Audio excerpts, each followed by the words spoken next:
Барс Медиа, Тартулайт.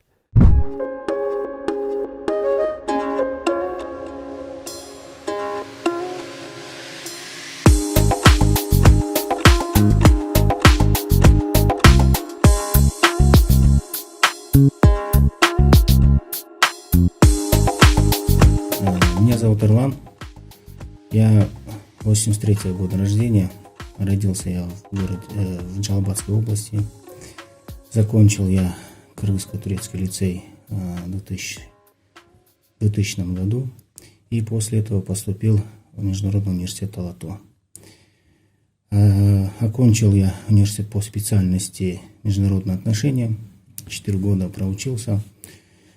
Получил теоретические знания. Поговорил, встретился, так скажем, познакомился с очень многими друзьями, одногруппниками. И получил какой-то очень хороший опыт в жизни. Вот. После университета поработал я предпринимателем. Дальше был коммерческим директором в строительной компании. Вот.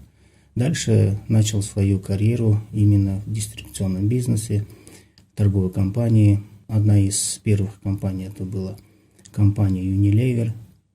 Это производитель таких продуктов, как Rexona, Axe. Я начал там карьеру, должность называлась мерчендайзером. Я ходил по магазинам категории А. В то время были это народные, да, и раскладывал продукции на полках, клеил ценники, проверял товарный запас и так далее. После этого через 6-7 месяцев повысили меня на должность супервайзера, и я перешел в этой же компании в другую, так скажем, подразделение, которое занималось непосредственно именно торговлей. Вот. Я был супервайзером по оптовому рынку, и там больше было уже вопрос коммуникации, были оптовые клиенты, вот. Нужно было находить общий язык, вот. Ну и этот общий, так скажем, точки соприкосновения. И также проработал там где-то 7-8 месяцев и стал директором по продажам в этой компании. Компания называлась в то время компания Turquoise. Она была дистрибьютором таких компаний, как Nestlé, вот тот же Unilever, в котором я работал. Вот. Также она продавала торговые марки кофе McCoffee, ну и очень много других разных товаров. Вот. И после 3 лет работы меня пригласили в компанию Nestlé возглавлять представительство в Кыргызстане. И с 2011 года я начал работать именно в этой компании. Для меня данная компания была очень полезной. Я много чего узнал от своих коллег из других стран. Мы делились всегда опытом. Вот, были такие собрания, семинары, конференции, где показывались лучшие практики.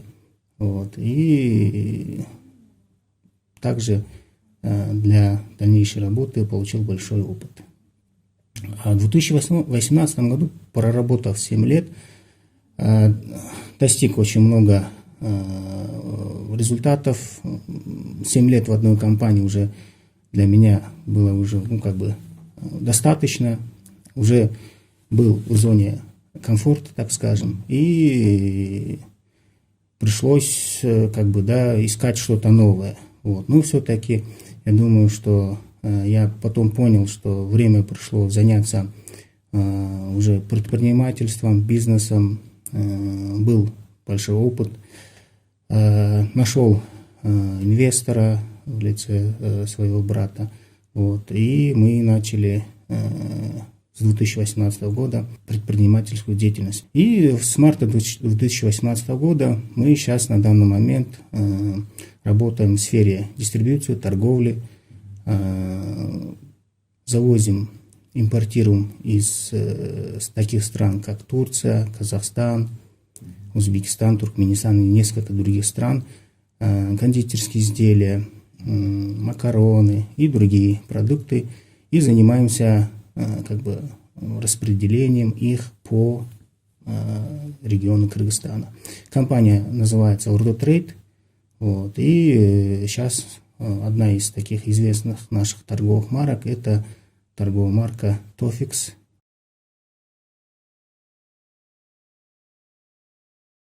Я очень хорошо это помню момент, но это не был какой-то один определенный день, это было, наверное, время в районе от 6 до 8-9 месяцев.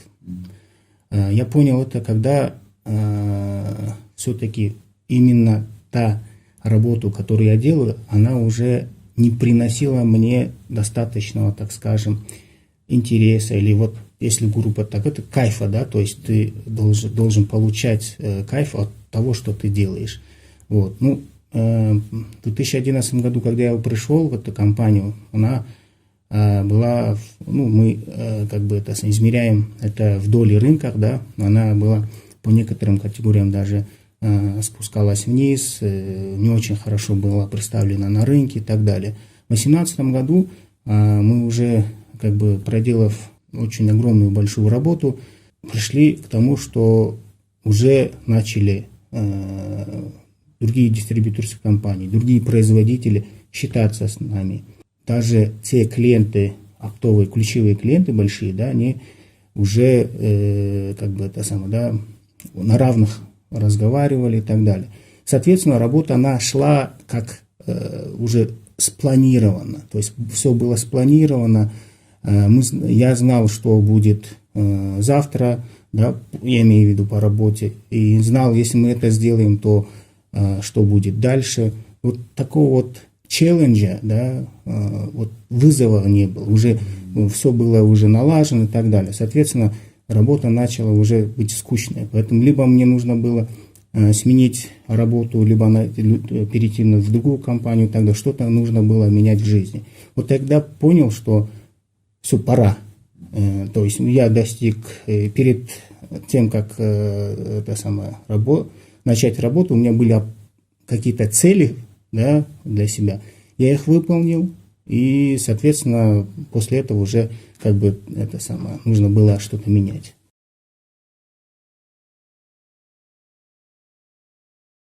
Знаете, трудности, в первую очередь, это все-таки очень важный, так скажем, фактор, ресурс в компании — это люди, человеческие ресурсы. Именно первая проблема и вообще трудность — это работа с людьми. Это есть разные люди, у разных сотрудников разные характеры, да, разные ценности. Поэтому стараешься с каждым найти общий язык, замотивировать его, и чтобы он с полной отдачей работал. И, соответственно, эти люди, с одной стороны, приносят если ты очень хорошо с ними работаешь, очень большой успех, либо они же приносят, так скажем, какие-то трудности. Поэтому я бы здесь хотел отметить, что все-таки, почему я говорю люди, у нас есть такое поколение, сейчас выросло, очень, так скажем, люди молодые и так далее, которые не очень хорошо умеют коммуницировать с людьми, то есть общение больше. Я думаю, что это связано с тем, что сейчас эра технологий, молодые люди очень больше всего уделяют время на телефоны, разные гаджеты, интернет и так далее. И вот это вот живое общение, коммуникация с людьми живое, а не через какие-то соцсети, виртуальные и так далее. А именно именно живого общения, коммуникации не хватает. Соответственно, у людей, у молодых людей именно в этом направлении, то есть проблемы, трудности. Соответственно, эти же трудности, они аукаются и на работе в компании. То есть И еще, конечно, очень много других, но самое главное, вот одна из того, что я вижу, это вот Кадры, да? кадры. Именно в нашей торговле это живое общение, это как бы убедить клиента, это переговоры живые и так далее. Соответственно, все-таки вот эта коммуникация, она очень нужна.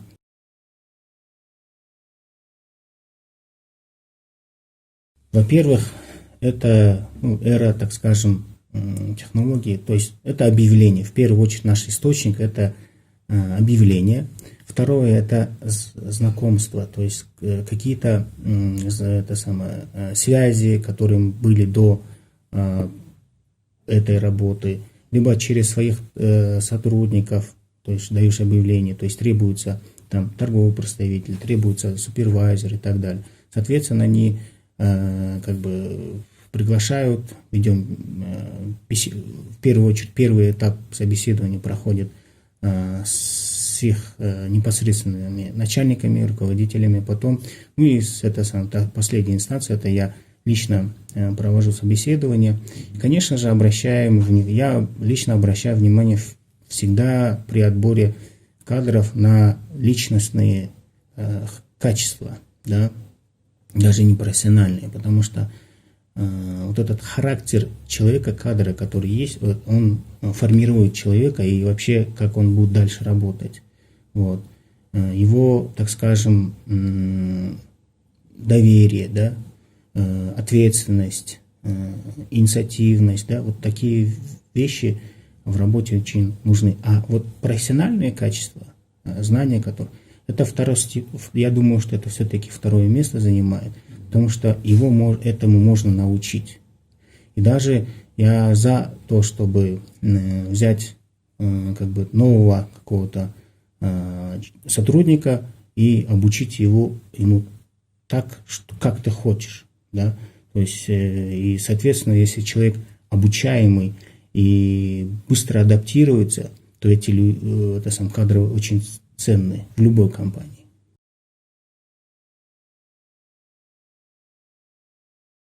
Наше направление, это, в принципе, для нашего рынка это новое, это что-то, в университете этому не учат. Например, какие должности? Это должность мерчендайзера, это должность торгового представителя, да, должность супервайзера, там, директора отдела продаж.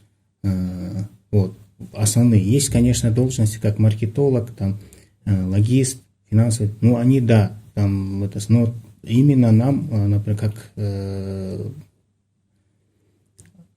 дистрибуционная торговая компания, нам нужно больше торговых представителей, да, и мерчендайзеров. А этому не учат ни в институте, ни в университете и так далее. Поэтому людей мало, которые обращаются. Но с другой стороны, обращаются именно больше всего опытные, да, с опытом работы, которые знают, что такое, там, к примеру, да, преодоление возражений. Да, если это самое. Они знают, где какой товар должен продаваться с каким товаром, товарное соседство там, и так далее. Да. Соответственно, с ними легче работать. Но с другой стороны, я думаю, что эта профессия очень перспективная, потому что данная профессия, она есть и не только в Кыргызстане, она практикуется и в соседних странах, даже в России, вот, да, в Америке, в Африке. Даже вот торговый представитель, мерчендайзер, если этому научиться, да, я всех вот призываю, если кто-то заинтересован, то как бы изучить, поработать, навык, опыт. И, соответственно, где бы в любой точке мира не были, данная именно, так скажем, профессия, она очень востребована. Потому что товары народного потребления, они есть в любой стране.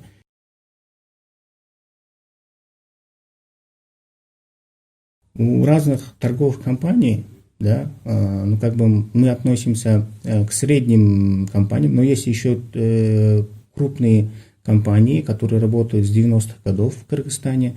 У них есть отделы человеческих ресурсов, HR мы называем, да, вот, и, соответственно, там есть кадровый состав, какие-то кадровый резерв и так далее. Там обучают на своем уровне этому делу, во-первых.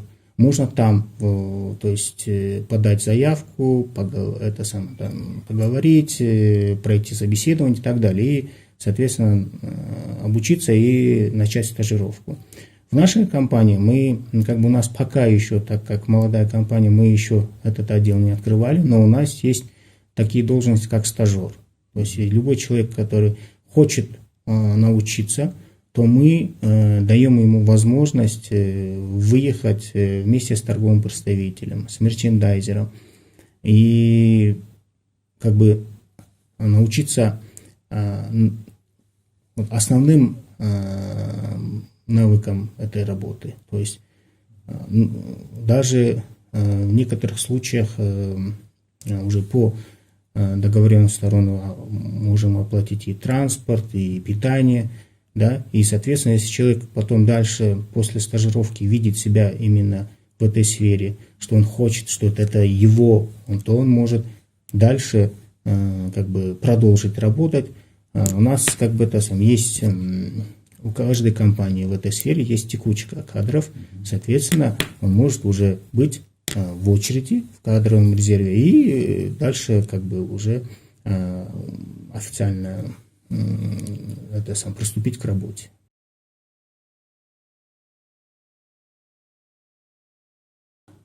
Есть, например, категория специалистов, есть категория, так скажем, менеджеров, но есть и бизнесмены, это предприниматели. Да?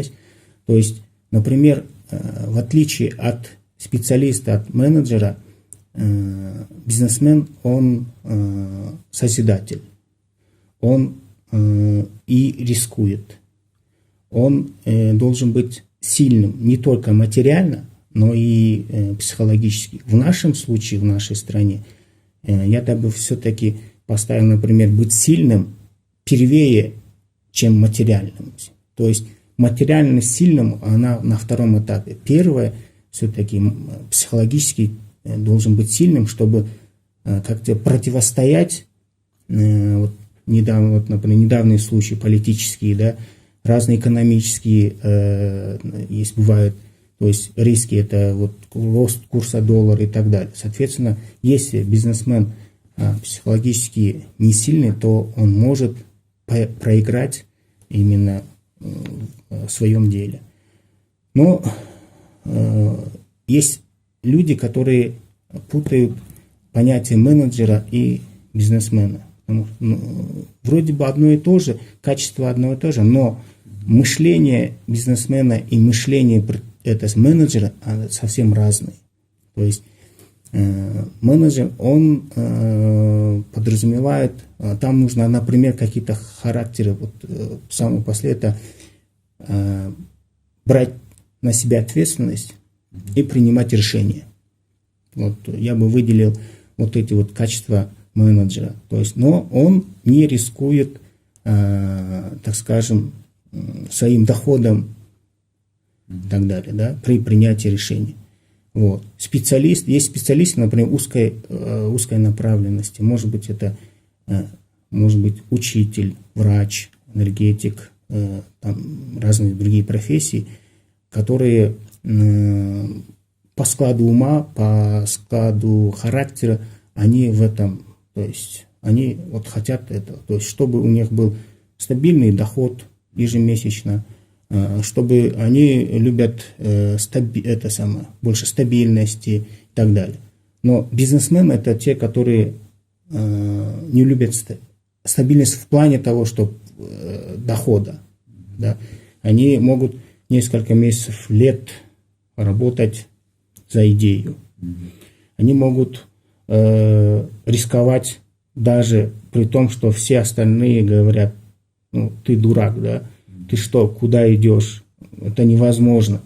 Это бизнесмены, которые думают нетипично, нестандартно. Их очень мало. Это, наверное, все-таки 10% примерно от всего населения. Да?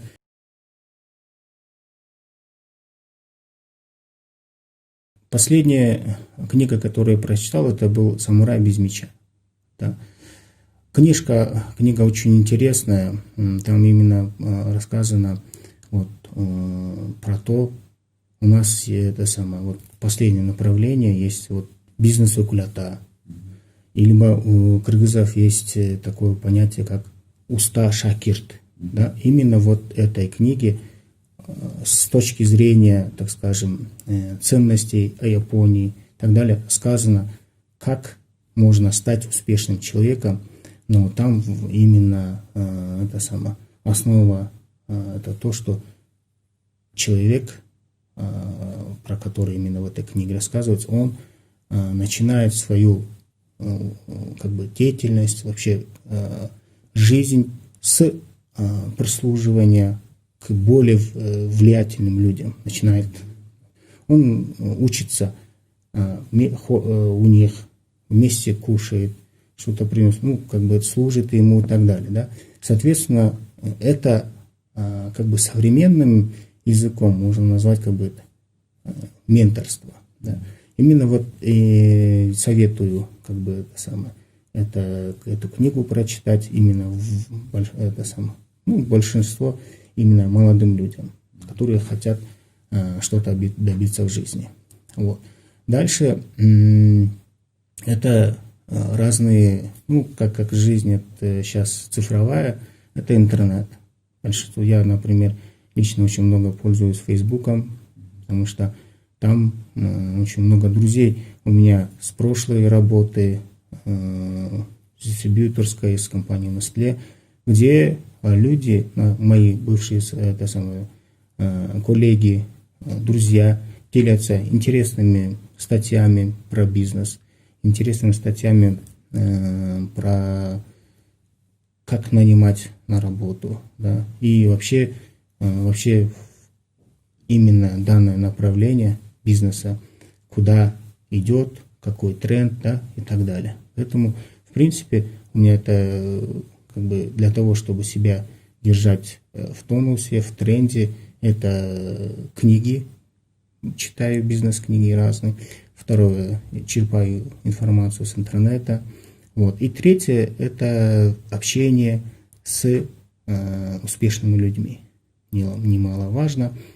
И вот эта вот площадка ассоциации, да, GIA, например, помогает вот это обмену мнениями, опытами с другими бизнесменами, где можно научиться новому.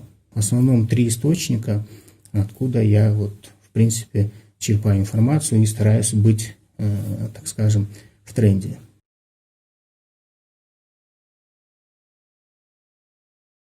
Я ходил, ну, это было 3-4-5 лет назад. То есть, когда не было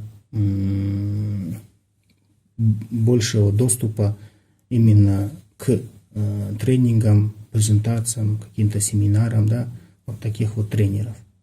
Но сейчас их много, и очень много бесплатных ресурсов, где можно это черпать. Но я думаю, что я советую, рекомендую ходить, потому что вот эта вот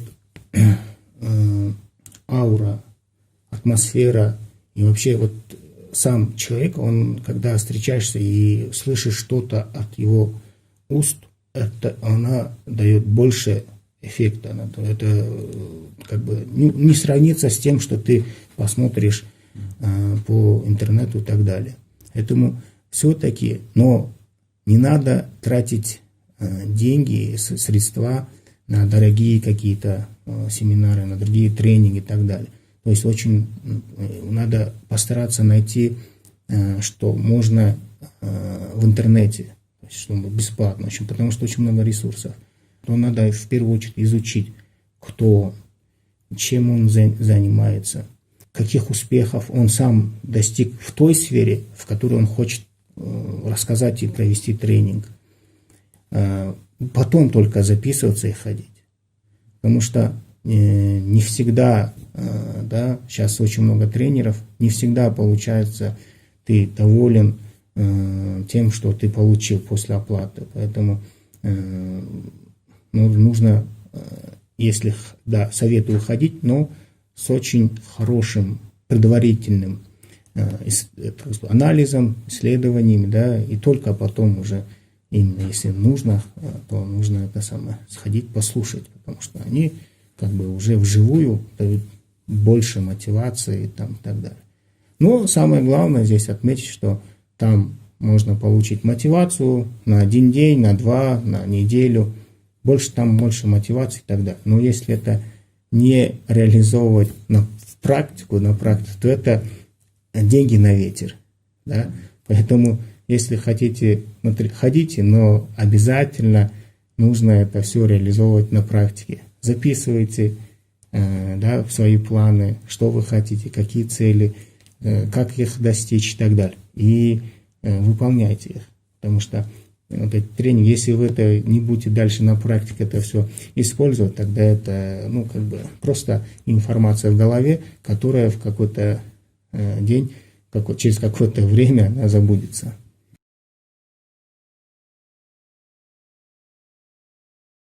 Бизнес не был готов, во-первых, к этому.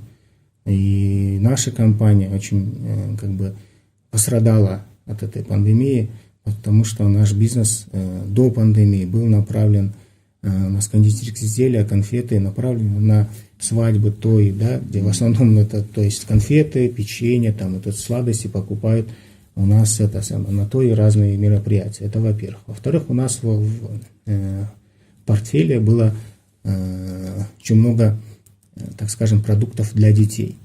То есть сейчас, так как в период пандемии школы закрылись и перешли на онлайн-обучение, дети стали очень мало выходить на улицу, ходить в школу и так далее. И вот эти ежедневные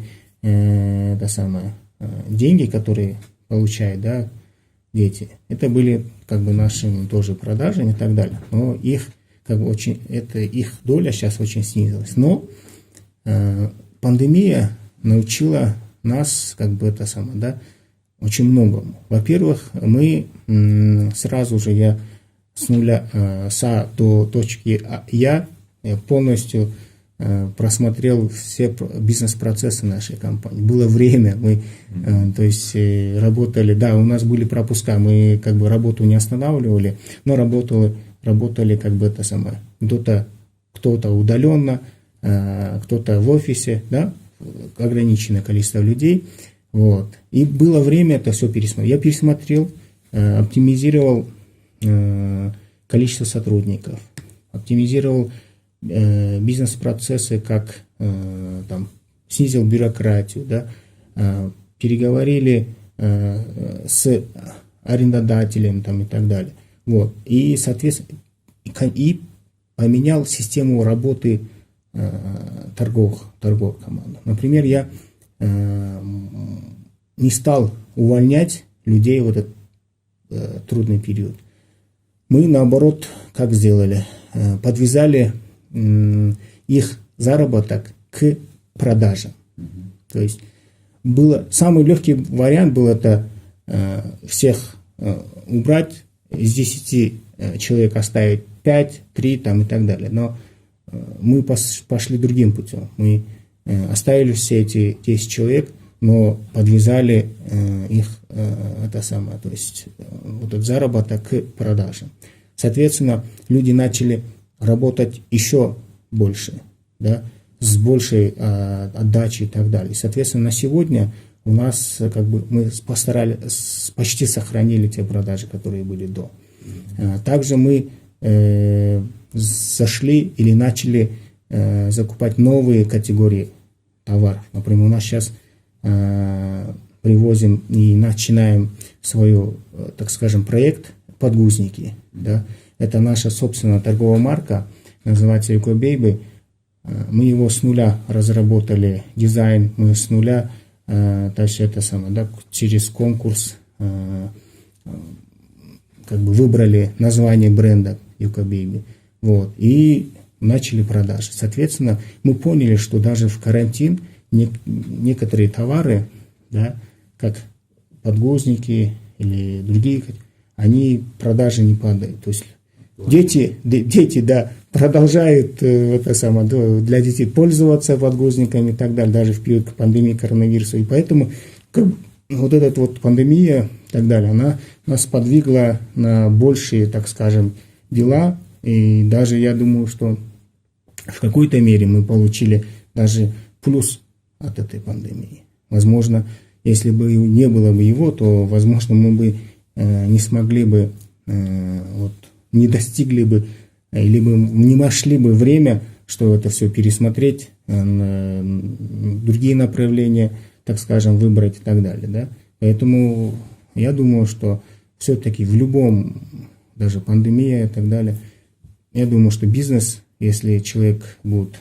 как кризис-менеджер в этом направлении смотреть, то можно и без никаких, так сказать, потерь пройти и жить вместе с пандемией, потому что она никуда не уходит, надо сейчас с учетом пандемии делать бизнес.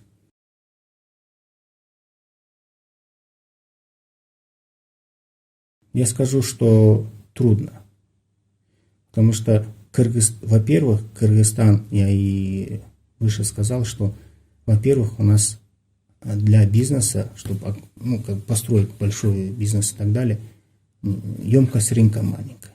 Это население, это то есть доход, да, населения второе. То есть количество населения, их покупательская способность, она низкая. Это вот первые причины. Дальше.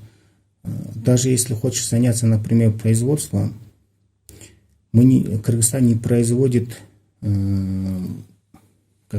сырье. Ты это сырье должен привезти. Например, если это кондитерские изделия, то сахар ты привозишь извне, мука извне, какао извне, да. И после всего вот этого процесса ты все купил, сделал, произвел, посчитал себестоимость. Себестоимость продукта может быть равной цене, которую уже российские или казахские производители продают. Потому что у нас очень дорогой транспорт. Вот, например, сравнить яркий пример, да, контейнер из Китая в Бишкек, да, стоит, к примеру, $8000, да. А вот контейнер из Китая в Алматы, который находится 250 километров от нас, от Бишкека, да, стоит $6000. То есть разница в одном только контейнере, да, $2000. Это доход от этого контейнера. То есть это означает, что наш Казахстан ставит большие транзитные пошлины, тарифы для Кыргызстана. То есть намного выгоднее, да, завозить товар в Казахстан, в Алматы, и потом оттуда можно за $500 привезти в Бишкек автомобильным путем. Соответственно, здесь уже $1500, что и многие так и делают. Поэтому наша страна, она превратилась в импортную страну.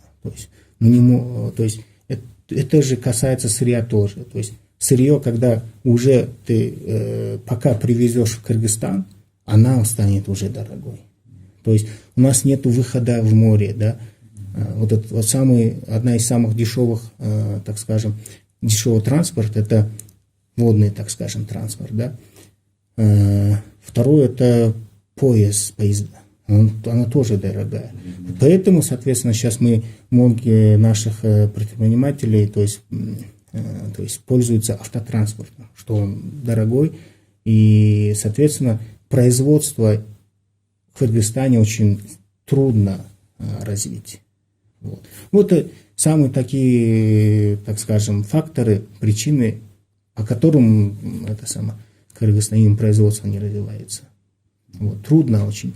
Это я с геологической точки зрения, с демографической точки зрения сказал. А если с точки зрения менталитета, то здесь тоже очень трудно, потому что наш народ в целом, мы видели, что он в основном население это гордое. Потому что, возможно, это связано с тем, что мы много лет кочевали, были свободным народом, да, который любит свободу, волеизъявление там, и так далее. Да. И я заметил, что в соседних, например, странах, как Узбекистан, Таджикистан, люди более, так скажем, стабильные в работе, чем у нас. У нас, например, если, к примеру, я могу привести пример, к примеру, если человек, грубо говоря, на стройке в России, он может работать за 25 тысяч рублей. Да, либо некоторые могут подметать улицу, извиняюсь, да, но если эти же деньги дать здесь, в Бишкеке, и скажешь, можешь ли подметать или работать, вот спасибо сотрудникам от Бишкека Тазалыка, то есть многие не смогут это сделать, потому что, во-первых, это гордость, и с другой стороны, люди не готовы к трудностям, преодолению трудностей. Если какая-то трудность возникает, люди бросают и уходят. Да. Психологическое вот это вот есть же и слово вот это стрессоустойчивость. Вот это вот у нашего она очень слабая, не очень стрессоустойчивая, потому что здесь очень важно, потому что в работе бывает разное, как и в семье. Бывают какие-то в компании белые полосы, черные полосы. Да, она как бы бизнес, он как в море, вот судно, да, можно сказать, судно, которое в море. И в любой момент, да, может начаться шторм, может начаться там буря, там, да, и, соответственно, в этот момент нужно очень быстро среагировать, и бывают, то есть, эмоциональные какие-то срывы там и так далее. В этот момент это стрессоустойчивость именно в моменты кризиса или каких-то штормов, да, в бизнесе. Многие его не переживают. Поэтому я в начале нашего интервью сказал, что бизнесмены должны быть сильными, в первую очередь, психологически. Именно в этот момент многие не выдерживают. Работники не выдерживают, бросают все, уходят. А если бросил, то все, надо начинать заново. Поэтому именно те люди, которые проходят вот эти вот испытания трудностей, они дальше уже приходят к успеху.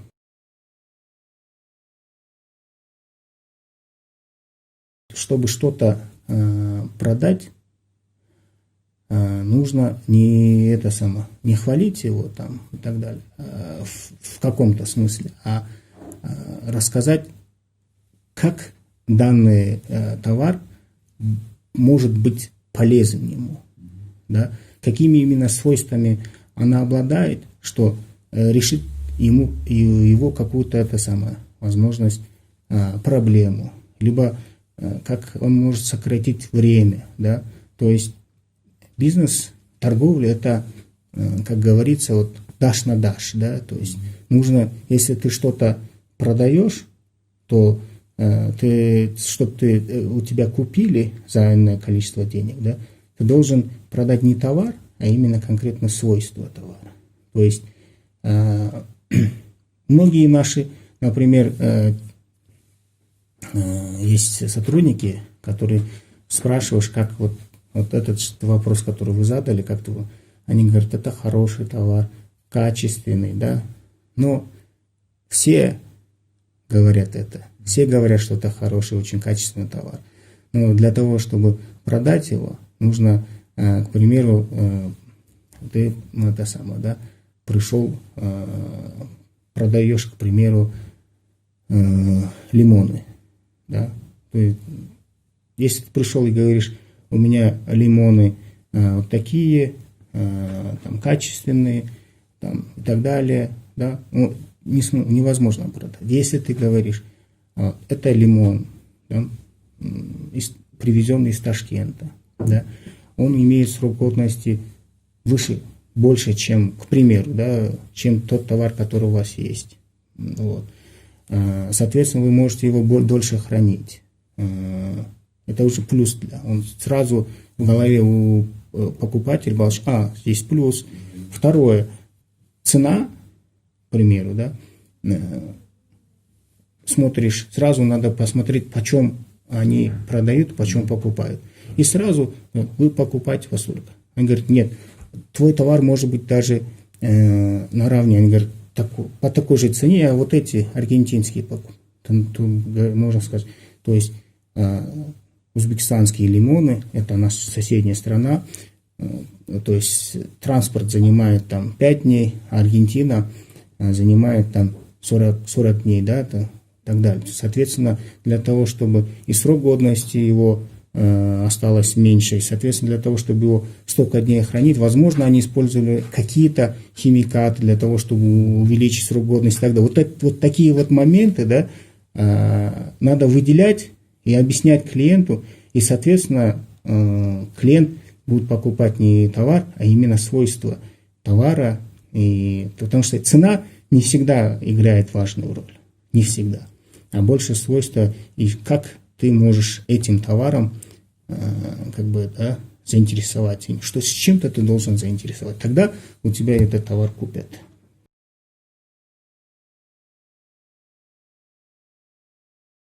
Если кто-то хочет что-то начать, я советую в первую очередь сесть и очень хорошо обдумать, чего он хочет. У нас очень много проблем именно у народа или у молодых людей с выбором профессии. Вот я на это хотел бы обратить внимание, потому что, например, либо они слушаются друзей. Друзья говорят, вот я учусь на таможника, я учусь на, там, скажем, юриста, вот, и идут туда. Либо кто-то слушается родителей. Там, у нас есть, например, вот друг твоего отца, его сын там учится вот здесь, работает, например, прокурором, все, иди давай туда. То есть у него деньги есть, машина крутая там и так далее. Нет. В первую очередь я бы и родителям тоже обратился, что должны ребенок и молодой человек именно с родителем, они совместно на семейном, так скажем, совете должны решить, кем станет ребенок в будущем. Во-первых, здесь нужен очень такой глубокий анализ. Во-первых, характер ребенка. Во-вторых, что у него самое лучшее получается, что его интересует и так далее. То есть, может, какие его какие успешные, например, если он закончил школу, либо там, какие именно любимые его были предметы, где он отличник, где не очень. Вот именно исходя вот от этих вот, так скажем, данных, надо совместно выбирать профессию, потому что профессия – это очень важный момент, и вообще вот это вот, так скажем, фундамент в жизни, от которого очень много чего зависит, от правильно выбранной профессии. Поэтому не всем я советую быть бизнесменами, потому что нам нужны и бизнесмены тоже, но нам нужны и IT-специалисты, нам нужны и юристы, и другие профессии. Поэтому если человек изнутри способен, и у него есть какие-то характеры, вот это склад ума, тогда вот именно в этом направлении. Потому что ты человека закрытого, который не любит коммуникацию, хочет, то есть любит работать один, не в коллективе, любит тишину, его и очень трудно из него сделать бизнесмена, потому что бизнесмен, он больше общительный и так далее, то есть не соответствует вот этим вот характеристикам. Поэтому нужно начинать именно с выбора. Но если вдруг решили стать все-таки бизнесменом, то в первую очередь нужно получить какие-то теоретические тоже знания. То есть теория важна, да, практика, но в первую очередь теория. Потом, если ты начал работать, то уже трудно будет возвращаться и учиться. Поэтому мне, например, да, университет, знания, там вот эти предметы, как менеджмент, маркетинг и так далее, они помогли именно в работе. Поэтому они как-то все-таки, вот, фундамент теории, она помогает. То есть иногда сейчас все говорят, нет, практика и практика. Нет, я бы сказал, что нужно начинать с теории, с какой-то определенной, да, и потом дальше строить на этой основе уже практику. Тогда человек больше сделает и больше достигнет. И это вот первое. Второе, что бы я хотел посоветовать. Обязательно, вот тоже в начале интервью я говорил, вот это вот слово менторство. То есть начинающий бизнесмен должен обязательно много общаться с разными людьми, бизнесменами, и рассказывать свою идею, получать у них разные советы и так далее. И даже это самое, если очень будет хорошо, если он сможет найти именно какого-то бизнесмена, у нас есть это самое, да, вот такое очень понятие, бизнес уплетает там и так далее, который бы помогал бы ему советами, да, с направлением и так далее, потому что это очень важно. Многие наставник, да, наставничество очень важное. Вот. И потом только начинать бизнес, потому что некоторые, например, молодые люди, которые хотят заняться бизнесом, они боятся, что если они расскажут там свое дело, там кому-то его начнут делать, не бойтесь, рассказывайте более успешным, правильным бизнесменам, да, и они вам не помогут. Возможно, вы вместе это будете делать. И даже если это ваш близкий человек, расскажите, он направит, и вы не будете наступать на те грабли, да, или элементарные, не будете именно сталкиваться с элементарными трудностями. И вы сэкономите и время, и материальные средства, нервы, здоровье. Поэтому вот эти вот вещи я бы посоветовал, порекомендовал бы начинающим бизнесменам.